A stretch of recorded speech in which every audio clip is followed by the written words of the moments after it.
నమ శివాయ. అందరికీ నమస్కారం అండి. ఈరోజు వీడియోలో మనకి సెప్టెంబర్ నెలలో 21వ తేదీన ఆదివారం రోజున అంటే మహాలయ అమావాస్య రోజున సూర్యగ్రహణం అనేది రాబోతుందండి. ఈ గ్రహణం అయితే మన భారతదేశంలో అయితే లేదండి. కాబట్టి భారతదేశంలో ఉండేటువంటి ప్రజలు ఈ నియమాలు అయితే అంతగా పాటించాల్సిన అవసరం అయితే లేదండి. కానీ ఈ గ్రహణం ఏ ఏ దేశాలలో ఉంటుందో ఆ దేశ ప్రజల్లో మన ఇండియన్స్ కనుక ఎవరైనా కనుక అక్కడ కనుక స్టే చేస్తూ ఉంటే తప్పకుండా ఈ నియమాలు అయితే పాటించడానికి ప్రయత్నించండి. ఎందుకండి ఈ నియమాలు చెప్తున్నారు అంటే ఖచ్చితంగా ఇలాంటి నియమాలు అనేటివి పాటిస్తే మీకు మీ పుట్టబోయే బిడ్డకు చాలా మంచిదండి. కొన్నిసార్లు మన పెద్దలు మన పండితులు ఎవరన్నా చెప్పే మాటలు మనం తప్పకుండా వింటే మంచి ఫలితం అనేది ఉంటుందండి. మరి సూర్యగ్రహణం రోజున తప్పకుండా పాటించవలసినటువంటి ముఖ్యంగా గర్భిణీ స్త్రీలు ఎటువంటి నియమాలు పాటించాలి వాటి గురించి నేను తెలియజేస్తానండి. గ్రహణం టైంలో ప్రకృతిలో అనేక మార్పులు అనేటివి వస్తూ ఉంటాయండి. ఎలాంటి ప్రభావం కూడా గర్భస్థ శిశువు మీద పడకుండా తప్పనిసరిగా జాగ్రత్తలు అనేది తీసుకోవాలండి. అలాగే మీరు ఉండేటువంటి రూమ్ మొత్తం కూడా కర్టన్స్తో కప్పబడి ఉంచుకోవాలండి. ఎందుకంటే ఆ సమయంలో సూర్యకిరణాలు పడకుండా మనం చూసుకోవాలి. ఇలా చేయడం వలన మీకు మీ పుట్టబోయే బిడ్డకు చాలా మంచిది. గర్భిణీ స్త్రీలు ఎట్టు పరిస్థితుల్లో ఈ సూర్యగ్రహణాన్ని చూడకూడదు అని చెప్తారండి. ఒకవేళ గ్రహణాన్ని చూడాలి అని బయటికి వచ్చినా కూడా ఆ గ్రహణ ప్రభావం అనేది గర్భస్థ పిండం మీద పడే ఛాన్స్ అయితే ఉంటుందండి. అలా ఉండడం వలన పిల్లలు సరిగా పుట్టరు అని ఒక నమ్మకం కూడా ఉందండి. అందుకని గర్భిణీ స్త్రీలు ఎట్టి పరిస్థితుల్లో ఈ గ్రహణం చూడకూడదు అని చెప్తారు. గ్రహణంకి ముందు కొన్ని గంటలకు ముందు భోజనం అనేది చేసి ఉండాలండి. ఏదైనా సరే మీరు ఘన పదార్థాలు ఏదైనా ఫుడ్ అలాంటివన్నీ కూడా మీరు గ్రహణం ముందే మీరు తినేస్తే సరిపోతుందండి. ఒకవేళ గ్రహణం టైంకి మీకు ఏదైనా ఆకలి వేసి ఏదైనా మీకు ఒకళ్ళు తినాలి అని అనిపిస్తే ఆ టైంలో మీరు ఏదైనా లిక్విడ్ ఫుడ్స్ అంటే జ్యూసెస్ కానివ్వండి అలాంటివి తీసుకుంటే సరిపోతుందండి. ఇలాంటి లిక్విడ్ ఫుడ్ అనేది తీసుకోవడం వలన మనకి డైజెషన్ అరుగుదల అనేది చాలా తొందరగా అవుతుందండి. కాబట్టి మీకు ఆ టైంలో కొద్దిగా ఫ్రీగా ఉంటుంది. గ్రహణంకి ముందే ఇల్లంతా కూడా మనము దర్బలను పెట్టుకోవాలండి. గ్రహణం టైంలో మీకు ఏదైనా ఒకవేళ తినాలి అని అనిపిస్తే వాటి మీద అంటే తులసి ఆకు కానివ్వండి లేదా దర్బలను కానివ్వండి ఖచ్చితంగా ఉంచుకోవాలండి. ఇలా చేస్తే వాళ్ళకి గ్రహణ ప్రభావం అనేది ఉండదు అని చెప్తారండి. ముఖ్యంగా ఈ గ్రహణం టైంలో దర్బలు అనేటివి ఇంట్లో పప్పులు ఉప్పు మీద అలానే ఊరగాయల దగ్గర కానివ్వండి దేవుని రూమ్లో ఇలా అంతా కూడా దర్బలు లేదు ఒకవేళ దర్బలు దొరకలేదు అని అనుకుంటే మీరు తులసి ఆకులను కూడా ఇంట్లో తెచ్చుకొని పెట్టుకోవచ్చండి. ముఖ్యంగా ఏదైనా అపార్ట్మెంట్స్లో ఉండే వాళ్ళైతే వాళ్ళ ట్యాంక్ ఉంటుంది కదండి పైన వాటర్, అందులో అయితే మీరు దర్బలను అయితే వేసుకోండి. లేదు అనుకుంటే తులసి దళాలను అయితే వేసుకోండి. గ్రహణం అంతా అయిన తర్వాత వాటిని అయితే మీరు వాటిని ఎవరు తొక్కని ప్లేస్లో అయితే మీరు వేసేయాలండి. ముఖ్యంగా గ్రహణం సమయంలో గర్భిణీ స్త్రీలు ఇనుము వంటి వస్తువులు అంటే పిన్నులు తలలో హెయిర్ పిన్స్ అనేటివి అస్సలు ధరించకూడదండి.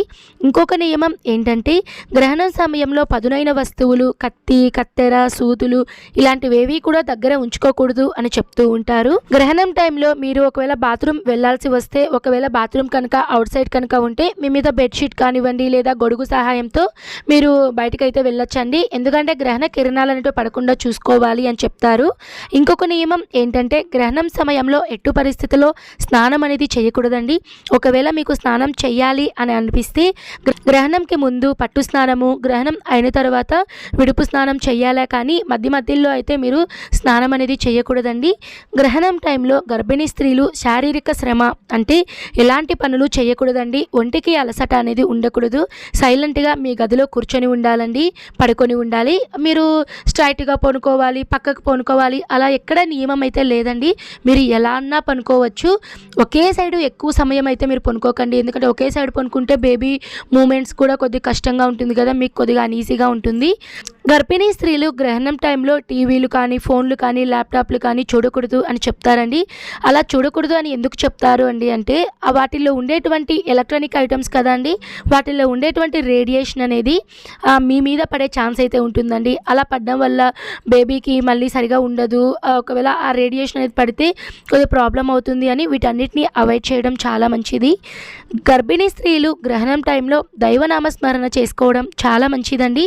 మనకి ఇది సూర్యగ్రహణం కాబట్టి సూర్యదేవునికి సంబంధించినటువంటి శ్లోకాలు ఆదిత్య హృదయం కానివ్వండి, పైగా మనకి ఆదివారం వచ్చింది కాబట్టి సూర్యుడు అధిపతి కాబట్టి ఖచ్చితంగా సూర్యుని అష్టోత్తరాలు కానివ్వండి సూర్యుని అష్టకము అలానే ఆదిత్య హృదయ స్తోత్రము ఇవన్నీ కూడా పఠించుకోవచ్చండి. అలానే విష్ణు సహస్రనామాలు కూడా పఠించుకోవచ్చు.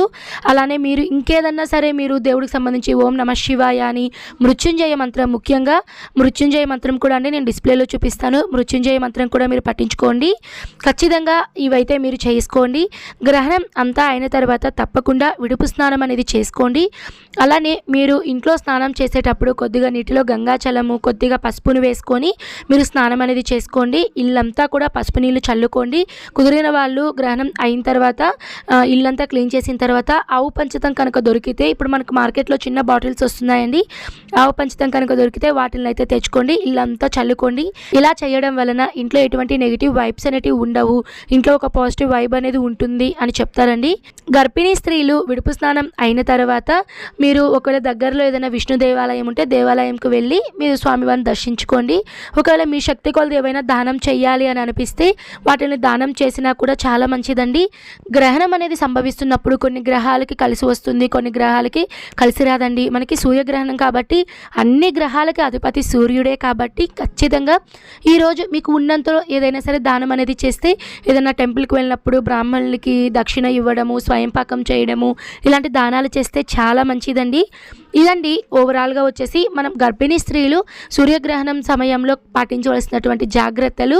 మీకు ఈ వీడియో ఉపయోగపడింది అని అనుకుంటున్నానండి. నేను మరీ చెప్తున్నాను, భారతదేశంలో ఈ గ్రహణం లేదు కాబట్టి భారతదేశంలో ఉండేటువంటి ప్రజలు ఎవ్వరూ కూడా ఈ గ్రహణాన్ని పాటించాల్సిన అవసరం లేదండి.